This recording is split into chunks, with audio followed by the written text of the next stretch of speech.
नमस्कार। आकाशवाणी देहरादून से प्रस्तुत हैं प्रादेशिक समाचार। पहले मुख्य समाचार। केंद्र सरकार ने कहा है कि जल जीवन मिशन के कारण देश में पानी में आर्सेनिक की अधिकता से प्रभावित बस्तियों की संख्या में तेजी से कमी आई है। आज शहीद सरदार उधम सिंह की 84वीं पुण्यतिथि है। सैनिक कल्याण मंत्री गणेश जोशी ने रुद्रपुर में उन्हें श्रद्धांजलि अर्पित की। रुद्रप्रयाग के जिलाधिकारी डॉक्टर सौरभ गहरवार ने केदारनाथ यात्रा मार्ग पर बीमार और घायल घोड़े खच्चरों के संचालन पर रोक लगाने के निर्देश दिए हैं।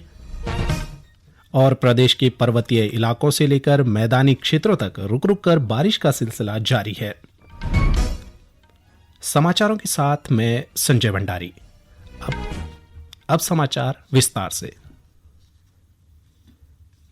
केंद्र सरकार ने कहा है कि जल जीवन मिशन हर घर जल योजना के कारण देश में पानी में आर्सेनिक की अधिकता से प्रभावित बस्तियों की संख्या में तेजी से कमी आई है और सरकार ने इन क्षेत्रों में सामुदायिक जल शोधन संयंत्र स्थापित करने की सलाह दी है। राज्यसभा में एक लिखित उत्तर में जल शक्ति मंत्री गजेंद्र सिंह शेखावत ने यह बात कही। आज शहीद सरदार उधम सिंह की 84वीं पुण्यतिथि है। सैनिक कल्याण मंत्री गणेश जोशी ने उधम सिंह नगर के रुद्रपुर में सरदार उधम सिंह को श्रद्धांजलि अर्पित की। उन्होंने कहा कि शहीद उधम सिंह का दृढ़ निश्चय और देश के लिए दिया गया बलिदान आने वाली पीढ़ियों के लिए एक प्रेरणा है।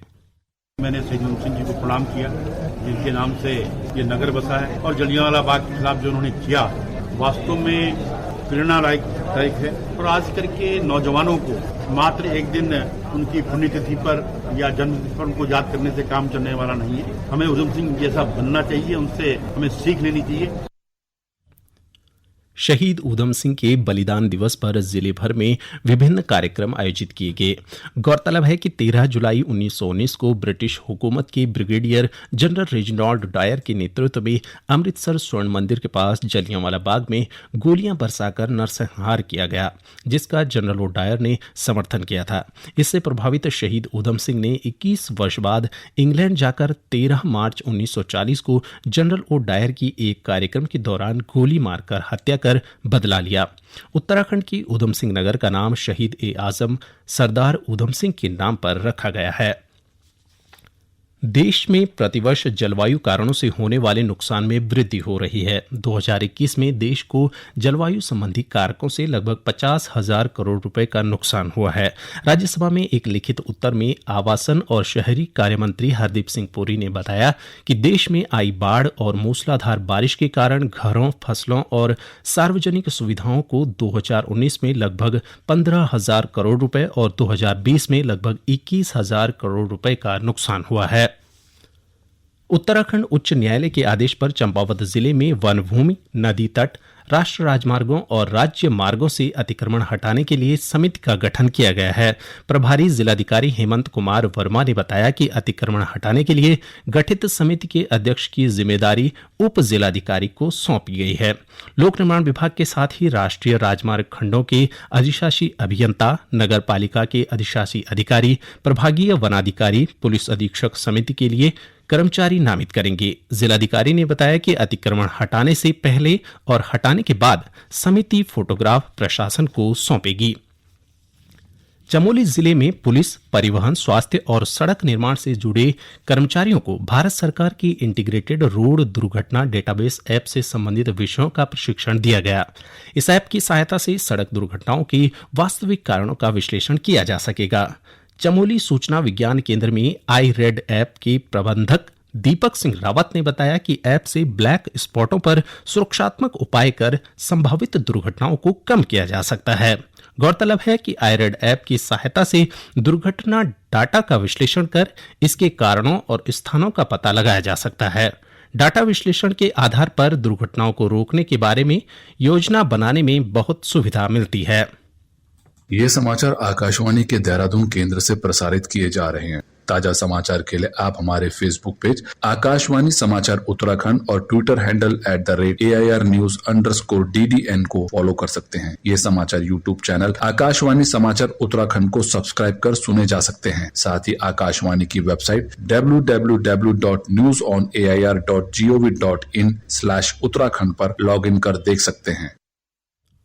रुद्रप्रयाग के जिलाधिकारी डॉक्टर सौरभ गहरवार ने केदारनाथ यात्रा मार्ग पर बीमार और घायल घोड़े खच्चरों के संचालन पर रोक लगाने के निर्देश दिए हैं। पशु क्रूरता निवारण समिति की बैठक में जिलाधिकारी ने पशु पड़ाव स्थलों में सीसीटीवी कैमरे लगाने को कहा है। उन्होंने पशुपालन विभाग को पशु क्रूरता की घटनाओं पर नजर बनाए रखते हुए जल्द कार्रवाई करने के निर्देश दिए। जिलाधिकारी ने निगरानी के लिए पूर्व में गठित टास्क फोर्स को भी भंग कर दिया है। उन्होंने कहा कि टास्क फोर्स पशु क्रूरता के प्रकरणों के प्रति सजग नहीं थी। आज सावन का तीसरा सोमवार है। इस अवसर पर प्रदेश भर के शिव मंदिरों में जलाभिषेक और पूजा अर्चना के लिए सुबह से ही श्रद्धालुओं की भीड़ देखी गई।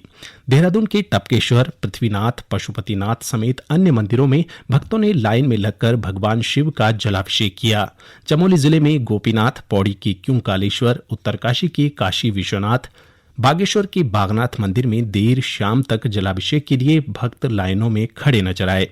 नैनीताल जिले के काठगोदाम में पीपलेश्वर महादेव मंदिर और अन्य मंदिरों में भजन कीर्तन भी आयोजित किए गए। सुरक्षा की दृष्टि से पुलिस ने पर्याप्त प्रबंध किए थे। बागेश्वर जिले में स्थित भेड़ प्रजनन केंद्र के 2 कर्मचारी भेड़ चुगाने पिंडारी ग्लेशियर क्षेत्र के बुग्याल में गए थे, जिसमें से एक कर्मचारी का स्वास्थ्य खराब होने से मृत्यु हो गई। स्थानीय लोगों ने पशुपालन विभाग को इसकी सूचना दी थी। मृतक के शव को हेलीकॉप्टर से कपकोट लाया गया। जिलाधिकारी अनुराधा पाल ने बताया कि इस मामले की जांच की जा रही है। आज टीम पॉइंट जब 0 पॉइंट पर पहुंची तो व्यक्ति ऑलरेडी डेड था। टीम का जो कहना है प्राइमा फेसी कि उसकी डेथ काफ़ी पहले हो चुकी है, 2 दिन पहले शायद उसकी डेथ हो चुकी होगी। आज मौसम क्लियर था तो आज हेली मंगाकर उसको, क्योंकि उसकी बॉडी काफ़ी डिकम्पोज होने की स्थिति में थी तो पैदल लाया जाना संभव नहीं था, इसलिए हेली से ही उसकी बॉडी को नीचे मंगाया गया है। पोस्टमार्टम के हमने निर्देश दे दिए गए हैं ताकि उसके मृत्यु के कारणों का पता चल जाए। दूसरा, पशु विभाग को भी तलब किया गया है कि उन्होंने किस आधार पर उनको भेजा। गौरतलब है कि उच्च हिमालय क्षेत्रों में भेड़ बकरियों के चुगान के लिए भेड़ पालक लगभग 5 महीनों तक बुग्यालों में ही रहते हैं। इस दौरान उन्हें कई तरह की प्राकृतिक आपदाओं का सामना भी करना पड़ता है। उत्तराखंड जल विद्युत निगम ने स्थापना के बाद से अब तक का एक दिन में सर्वाधिक 25.91 मिलियन यूनिट विद्युत उत्पादन कर रिकॉर्ड बनाया है। जल विद्युत निगम के प्रबंध निदेशक संदीप सिंघल ने यह जानकारी दी। उन्होंने बताया कि प्रदेश की जल विद्युत परियोजनाओं से 28 जुलाई को विद्युत उत्पादन का यह रिकॉर्ड दर्ज किया गया। श्री सिंघल ने बताया कि इससे पहले निगम की परियोजनाओं का सर्वाधिक विद्युत उत्पादन 25.43 मिलियन यूनिट 19 सितंबर 2022 को रहा। श्री सिंघल ने कहा, अतिवृष्टि और बाढ़ आदि से उत्पन्न विषम परिस्थितियों में भी परियोजनाओं का रिकॉर्ड उत्पादन निगम कार्मिकों के दृढ़ संकल्प को प्रदर्शित करता है। ऋषिकेश स्थित अखिल भारतीय आयुर्विज्ञान संस्थान में अंग प्रत्यारोपण विषय पर कार्यशाला आयोजित की गई। कार्यशाला में देश भर के विभिन्न मेडिकल संस्थानों से अंग प्रत्यारोपण विशेषज्ञों ने कैडेवर्स पर मानव अंगों को निकालने का लाइव डेमो का प्रदर्शन किया। साथ ही दान किए गए शरीर के अंगों को निकालने और प्रत्यारोपण विषय पर व्याख्यान में विशेषज्ञों ने अनुभव साझा किए। इस अवसर पर अंग प्रत्यारोपण विषय पर एक स्पेशल मूवी आई जिंदगी का प्रदर्शन किया गया। एम्स की कार्यकारी निदेशक प्रोफेसर डॉक्टर मीनू सिंह ने प्रतिभागियों को अंग प्रत्यारोपण से जुड़ी जानकारी दी। उन्होंने लोगों को अंग प्रत्यारोपण को लेकर जागरूक करने पर भी जोर दिया। और अब एक नजर आज की मौसम पर।